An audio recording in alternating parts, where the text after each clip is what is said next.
Well, we made it to Montana and we're at the entrance of Glacier National Park. Landed about an hour and a half ago, grabbed some lunch, and we're starting our tour of the West. Gonna do a couple days in Glacier here, and then head on up to Waterton, Canada, and then we'll circle back through Glacier to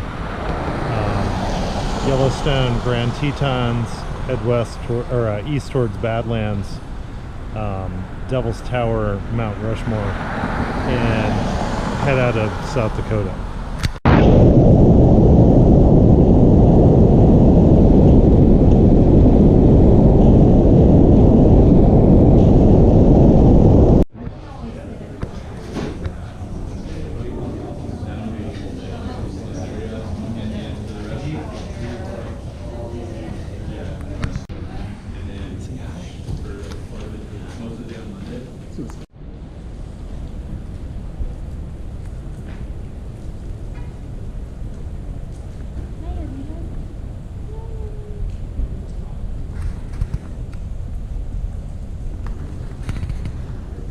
Say hi again, Doodle. Say hi. Say hi. I'm at Glacier National Park. I'm at Glacier National Park. So this is after our visitor center, and it's the first stop for you coming in the west side of the park. Really foggy and overcast, about 46 degrees today. Still gorgeous nonetheless. Reminds me a lot of Zion, the first day I got there when I was in Utah 2 years ago. Really overcast, really rainy, but here it's really not taking away from the experience or the view. It's absolutely gorgeous, and the fog's starting to burn off a bit, so hopefully the sun comes out again. It's kind of on and off rain, and we're just enjoying the day and really glad to be here. It's been 2 years in the making.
So it's really crazy. The mountain passes through here. The speed limit is 70 miles an hour, which there's a lot of falling rock. I'm barely comfortable doing 50. Just trying to take it easy. Lots of real, obviously, wet road surface. It's also interesting here how you drive in and out of the rain. I mean, like, these clouds just hover over a certain area and it seems like they're not moving at all. You get dumped on, you drive out of it and then back into it again. The water is so blue and just so gorgeous, and you can see the rain just misting down over the tops of the mountains. Absolutely gorgeous.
This is the Silver Staircase waterfall on Route 2, traveling eastbound towards East Glacier in St. Mary's.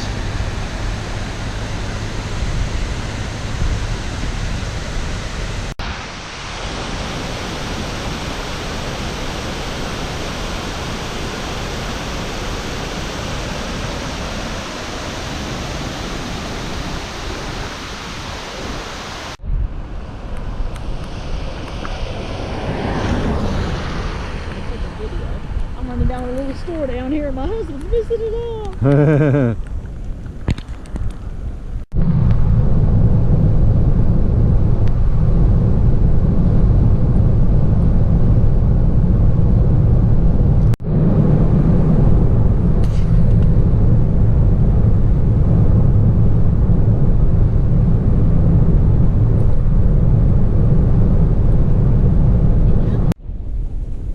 About 20 minutes out of St. Mary's, just starting to get into the mountains on 89 North here.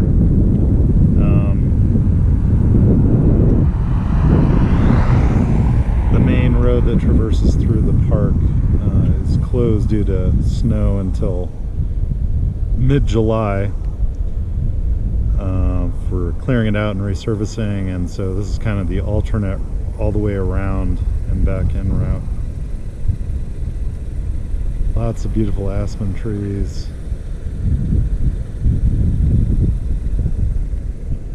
Truly gives you the understanding of the term big sky country. Absolutely gorgeous. The sun finally came out for us as we drove out of the rain.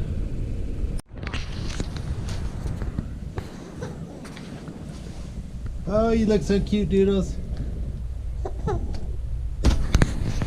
So we are at the KOA in St. Mary, Montana, and we've done a number of KOAs in our time, but none quite that have a view like this out the window.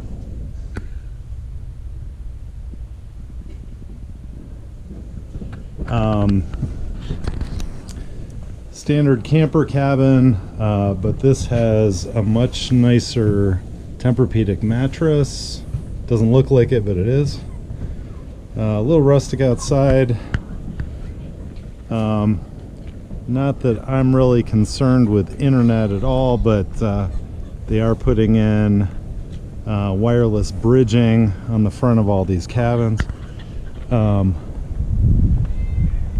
We're thick in this valley here, and it's just the views of the mountains all around this KOA are pretty spectacular. Did ask about wildlife. They said there's a fox that frequents the area through here, and a mama moose and her calf. Asked about bears.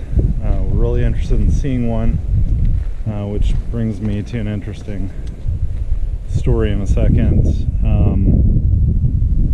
So we went to the grocery store to get some stuff for dinner, and I mistook the price on this. I'm carrying a 10mm Glock 40 just as a last line of defense,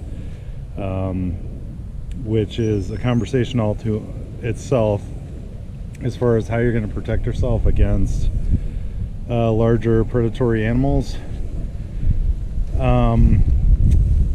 Statistically, this stuff here, counter assault bear spray, is actually more effective than a firearm, in that if you carry this stuff holstered and readily available, you can put out a thick enough cloud in front of you to be a lot more effective than trying to unholster your firearm, draw it, and successfully land a multitude of kill shots on a bear. I watched a guy who's from out this way who did a video about carrying firearms, various calibers, rifle, handgun, and the success rate of doing so,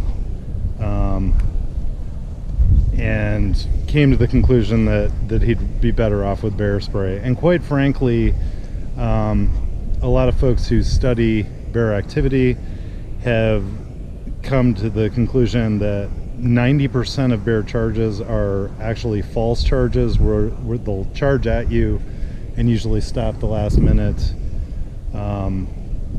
Quite frankly, I don't want to find out, so wanted to be as protected as possible. So I contemplated picking some of this up at REI when we were in Kalispell, and then I was like, I probably don't need it. I didn't even look at what it cost. And we were in this grocery store here where everything's very overpriced because it's in the middle of nowhere. And I completely read, everything was kind of mispriced or not priced in this grocery store. And there was a price tag on the shelf with these that was somewhere in the neighborhood of $8 or $10. And I should have known better. And then we rung up and the bill was astronomical for what we were buying. And it was like, I'm reading the receipts, I'm walking out of the store, and I'm like, okay, this was $60, which is not the end of the world if I can figure out a way to ship it home. So that's the next conundrum I've encountered here. From what I've looked at online already, this is an absolute no-no with the Postal Service. This is an absolute no-no, obviously in carry-on luggage, but also in checked luggage. But there were, I got on a forum a minute ago that was suggesting if you were to go to a UPS store and send it deliberately ground, several people said they've walked into a UPS store and told them, this is what I'm shipping, it's a hazardous material, and they're okay with that, and they shipped it. Obviously, if you buy this from an online retailer, they have to figure out a way to get it to your house. It's usually by ground, it's usually in specially marked packaging, so that's that. I'm probably going to make an attempt at that if I spent $7 shipping it home and I could use it. This expires 4 years from now. I'd feel a little bit better about it. Read another blog from a guy who frequents Montana and Yellowstone, both the highest predominance of bears in the country. Specifically at Glacier National Park, Many Glacier is where the most are visible, so we'll be headed out that way tomorrow or Monday, and hopefully I saw one bear happenstance looking off the side of the road as we were traveling 70 miles an hour through the park, and there was nowhere to pull off or turn around or anything anyway. So it is what it is, but hopefully I can get my money out of this, not from using it, but from at least being able to take it home and have a chance to use it again on another trip or something. So that's that. But tomorrow our plans to go to Waterton, Canada, about an hour some odd minutes north of here. We'll come back, explore the area a bit more, and then we'll be diving more into Two Medicine and Many Glacier as much as we can see Monday, and then from there we'll be off to Yellowstone. So hopefully I get to capture some wildlife coming through here.